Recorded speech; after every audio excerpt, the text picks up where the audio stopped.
হাজিরিন, আপনি জানলে অবাক হবেন, আমি গত জুমাতেও বলেছি রাসূল করিম সাল্লাল্লাহু আলাইহি সাল্লামের 9টা তরবারি ছিল। কয়টা? 9 তরবারি আছে যে হাতটো আল্লাহ রাসূলের তুন হওয়া নওয়া। আল্লাহ দ্বীন কায়েমের জন্য এই তরবারি ইউজ হতো, নবীজি নিজে ব্যবহার করতেন। আল্লাহু আকবার। আপনি কি মনে করেন? একটা তরবারির নাম ছিল জুলফিকার, সেই তরবারির মাথা ছিল 2টা। কয়টা? ইকে তুমি গেইদা কেন ইন্দে মাথা দায় হওয়ানো গিয়ে দুইয়া নিয়ে নাম জুলফিকার। আল্লাহু আকবার। এটা রাসূল করিম সাল্লাল্লাহু আলাইহি ওয়াসাল্লাম বদরের ময়দানে গনিমত হিসেবে পেয়েছিলেন। উহুদের যুদ্ধের দিন হযরত আলী রাদিয়াল্লাহু তাআলাকে দিয়ে দিয়েছিলেন। বলেন সুবহানাল্লাহ। তাহলে আমরা বুঝতে পেরেছি রাসূলের তরবারি ছিল কয়টা? রাসূলের তরবারি খবর আছে নওয়াব। মুসলমান বীরের জাতি। কিসের জাতি? বীরের জাতি। আল্লাহর হাবিব বলেছে দুর্বল মুসলমানের চাইতে শক্তিশালী মুসলমান আল্লাহ রাব্বুল আলামিনের কাছে অনেক দাম। আল্লাহু আকবার। হাদিস সুনান ইবনে মাজাতে আছে। বলেন আল্লাহু আকবার। একটাও বানিয়ে বলছি না, সব হাদিস শোনাচ্ছি রাসূলুল্লাহ সাল্লাল্লাহু আলাইহি ওয়াসাল্লামের। সুতরাং নবী করিম সাল্লাল্লাহু আলাইহি ওয়াসাল্লামের 9টা তরবারি ছিল। আল্লাহর দ্বীনের জন্য এই তরবারি আল্লাহর হাবিব ব্যবহার করছে। একবার তো আল্লাহর হাবিব একটা যুদ্ধ থেকে আসতেছিল। আসার সময় নবীজি যুদ্ধ করে আস্তে আস্তে ক্লান্ত হয়ে গেলেন। নবীজির দুর্বলতা লাগলো, বিশ্রামের প্রয়োজন হলো। সেজন্য আল্লাহর হাবিব মুহাম্মদ সাল্লাল্লাহু আলাইহি ওয়াসাল্লাম তরবারি গাছের সাথে রেখে নবীজি বিশ্রামের জন্য গাছের ছায়ার নিচে শুয়ে পড়লেন। বলেন সুবহানাল্লাহ।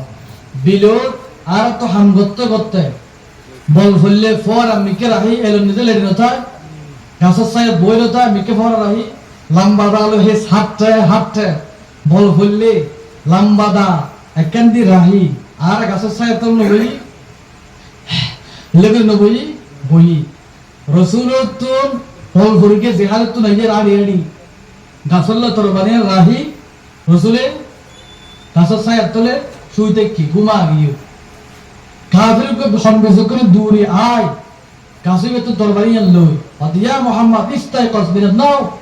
মুহাম্মদ সাল্লাল্লাহু আলাইহি ওয়াসাল্লাম আপনি ঘুম থেকে উঠেন, আমি কাফেরের হাতে এখন আপনার তরবারি। এখন বলেন আমার হাত থেকে আপনাকে কে বাঁচাবে? কথা কি বুঝতে পারছেন না? কাফেরের তরবারি বাকুল করলে মত হাতে ইয়া হনা বাঁচাবে। এদিন ছানা কিলে গরম দেয় হারা হাত দেয় রাসূলের, হারা হাত দেয় রাসূলের। আর হলে হইতাম তো অবাজি যাও সব ইয়ে আর হলদিন বেয়াদবি করতাম নয়, মাফ করে দে তোরা বেটা হলে দিছে তোর বাড়ি হইতাম নয় একা জানা বাসা অনে নয়। আর হলে এলে হইতাম আর লম্বা ধাক্কা রাখি কমকে ইয়ে ফল উপায় তোরা হলো বাসাবি। সুবহানাল্লাহ বিহামদিহি আল্লাহু আকবার।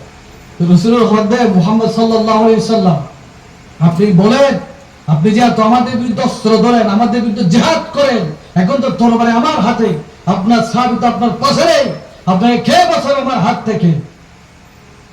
রাসূল করিম সাল্লাল্লাহু আলাইহি ওয়াসাল্লাম ঘুম থেকে জাগ্রত হলে আকাশের দিকেও তাকালেন না, ডানেও তাকালেন না, বামেও তাকালেন না, চিন্তাও করলেন না। কাফের যেই বলল মুহাম্মদ সাল্লাল্লাহু আলাইহি ওয়াসাল্লাম আমার হাতে তরবারি, আমি কাফের, আমার হাত থেকে তোমাকে কে বাঁচাবে? আল্লাহর হাবিব সাথে সাথে বলল আমার আল্লাহ আমাকে বাঁচাবে। বলেন আল্লাহু আকবার। হাদিস সাক্ষী মিশকাত শরীফে কিতাবুল রিকাকে এসেছে। হাদিস সাক্ষী নবীজি মুহাম্মদ সাল্লাল্লাহু আলাইহি ওয়াসাল্লাম যখনই বলল আল্লাহ বাঁচাবে, এই আল্লাহ শব্দ শুনে কাফেরের কলিজায় ভয়ের সৃষ্টি হলো, থরথর করে কাঁপলো, তরবারি হাত থেকে পড়ে গেল। আল্লাহর হাবিব তরবারি নিয়ে বললেন এবার কাফের তুই কে বাঁচাবে? বল আল্লাহু আকবার। সম্মানিত হাজিরিন, এরপরে ওই কাফের বলল হুজুর আপনি আমাকে মাফ করে দেন, আপনি আমাকে বাঁচাতে পারবেন। নবীজি তো ওমার সাল্লাল্লাহু ইল্লা রাহমাতাল লিল আলামিন, নবীজি দয়া সাগর। নবীজি বললেন যা তোরে মাফ করে দিলাম। বলেন সুবহানাল্লাহ। তো আমি এই কথাই জন্যই বললাম নবীজিকে কাফেরকে ভয় করলো? ভয় করে না, কারণ নবীজি বিশ্বাস করেছে আমাকে বাঁচানোর মালিক, আমাকে জীবিত রাখার